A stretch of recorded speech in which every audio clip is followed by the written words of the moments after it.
সিলেটবাসীর জন্য একটি দারুণ সুখবর। মাননীয় প্রধানমন্ত্রী মঙ্গলবার সিলেটবাসীকে দেখার জন্য সেখানে যাবেন।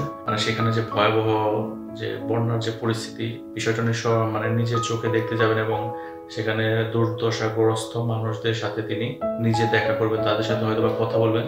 তো এই সুযোগে আপনারা হয়তোবা প্রধানমন্ত্রীর সাথে আপনাদের মনের কথা বলতে পারবেন, কিংবা আপনাদের কোনো আবেগ থাকলে সেখানে সকলে মিলে সেই আপনাদের দুঃখ কষ্টের কথা প্রধানমন্ত্রীর কাছে তুলে ধরতে পারবেন। অবশ্য সেই সুযোগটা হয়তো সবারই হবে না।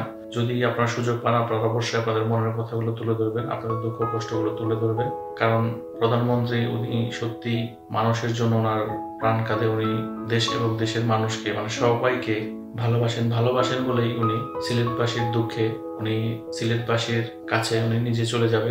সিলেটের বন্যা কবলিত মানুষের পাশে দাঁড়াতে আগামী মঙ্গলবার সিলেট অঞ্চলে পরিদর্শনে যাচ্ছেন প্রধানমন্ত্রী শেখ হাসিনা। ওই দিন সকালে হেলিকপ্টার যোগে তিনি সিলেট যাবেন বলে নিশ্চিত করেছেন প্রধানমন্ত্রীর কার্যালয়ের একটি বিশ্বস্ত সূত্রটি জানায়, মঙ্গলবার সকালে সিলেট যাবেন প্রধানমন্ত্রী। সেখানে তিনি বন্যা পরিস্থিতি পরিদর্শন করবেন এবং বন্যায় ক্ষতিগ্রস্তদের সহমর্মিতা জানাবেন। কাজে আপনার যে সিলেটবাসী আছেন, আপনাদের দুঃখ কষ্ট এবং চাওয়া পাওয়া প্রধানমন্ত্রীর কাছে নিজেরাই তুলে ধরতে পারবেন, যদি আপনাদের সেই সুযোগটা হয় আর কি। এবং আজকে আরেকটি নিউজ দেখলাম যে ত্রাণ মন্ত্রী তিনি বলছেন যে সিলেটবাসীর জন্য প্রধানমন্ত্রী আরো 20 কোটি টাকা বরাদ্দ করেছে। বন্যার মধ্যে যদিও সিলেটবাসী কষ্টে আছে, কিন্তু দেশবাসী এবং অনেক সংগঠন কিন্তু তাদের বিপদে এগিয়ে আসছে, তাদেরকে সাহায্য সহযোগিতা করতেছে এবং যতদিন এই সমস্যা থাকবে আমার মনে হয় সেই ধরনের সংগঠন তাদের সেবায় কাজ করে যাবে।